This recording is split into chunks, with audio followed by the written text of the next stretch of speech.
Quando Sutsi entrou pela primeira vez nos portões da casa dos Fu, ninguém imaginou que ali havia um pacto feito com o desespero. Ela caminhou baixa, encolhida dentro de roupas surradas, o cabelo preso em um coque torto, o rosto escondido atrás de uma maquiagem que apagava os traços mais delicados. A pele cheirava a sabão barato. As mãos, a gordura do fogão. Era essa a versão da jovem que a família dos Fu conheceria.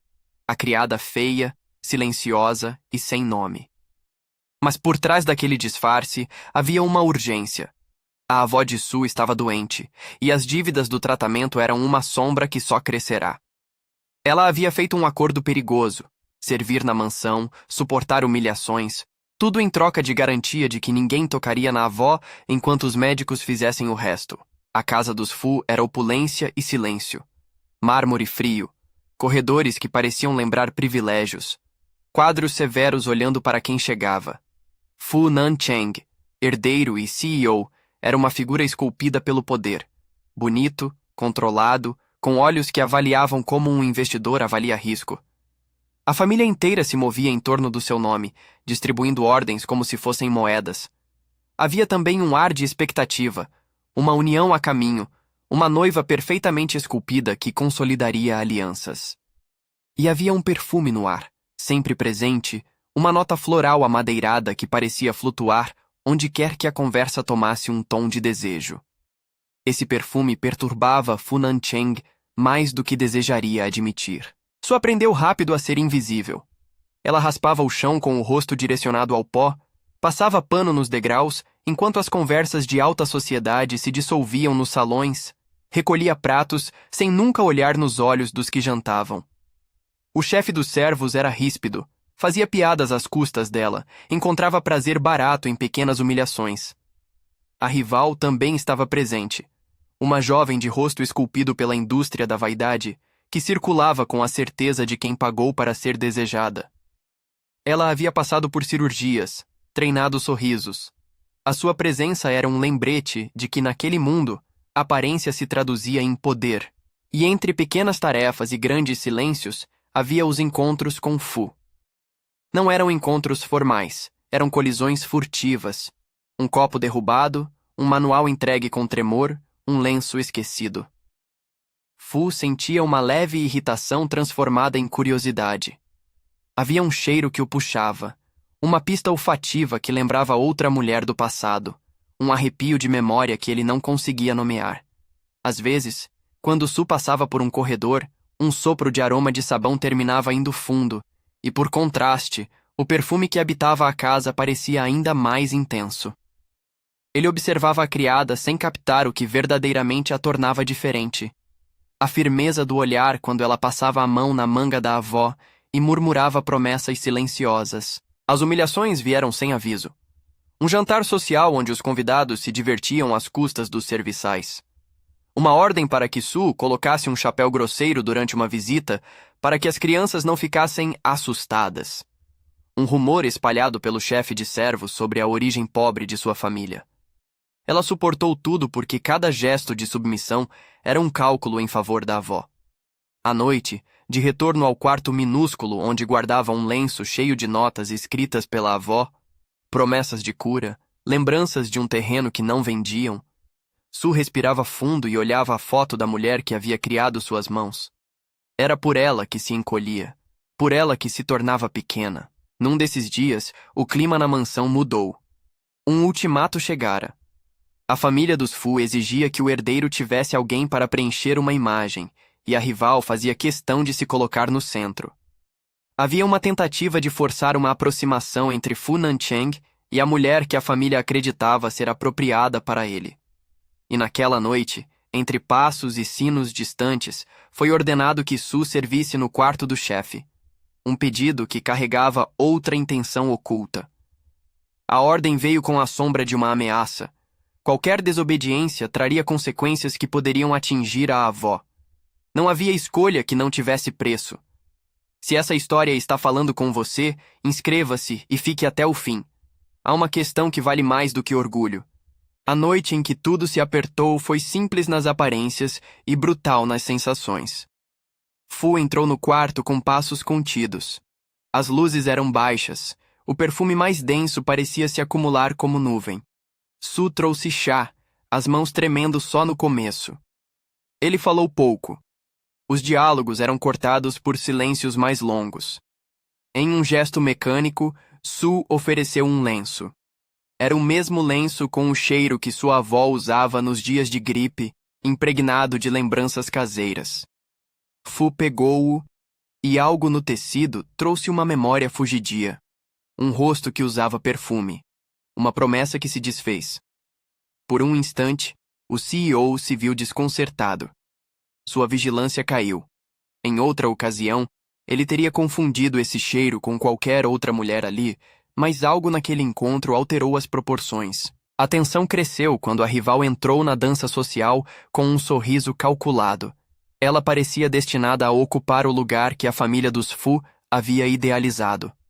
Foi ela quem, com sutileza, plantou a semente de ciúme. Sorrisos acompanhados de olhares direcionados, insinuando que havia entre Fu e a mulher do perfume uma ligação que Su jamais poderia ocupar. O chefe de servos consolidava boatos, o secretário Song anotava movimentos, e a casa parecia uma teia armada para pegar alguém em falso. O ponto mais cruel veio quando foi ordenado que Su ficasse na mesma ala onde se preparava um jantar íntimo entre Fu e a rival. Foi uma humilhação calculada. Colocá-la à vista, tratá-la como inferior, forçar a sensação de exposição. A noite trouxe um momento de pressão. Uma palavra errada poderia romper o acordo que protegia a avó. Su escolheu silêncio. Mas o silêncio não a protegeu de sentimentos inesperados. Uma frase dita baixo por Fu, que queria entender por que um lenço simples cheirava como lembrança, fez com que algo nele vacilasse. Havia nela um modo de segurar a voz que o perturbava. Não era beleza visível. Era dignidade silenciosa. As horas que se seguiram carregaram olhares que cortavam. A rival, esperta, aumentou a provocação. Sussurros, olhares às escondidas, um delicado toque de perfume que ecoava pela sala como uma provocação. Foi ali, no limiar entre dever e vontade, que a ordem veio. Ela deveria passar a noite em função do protocolo, ficar ao lado do herdeiro até que a família convencesse a união. Não era uma noite de romance, era uma peça social em que Su tinha de representar o papel mais humilde.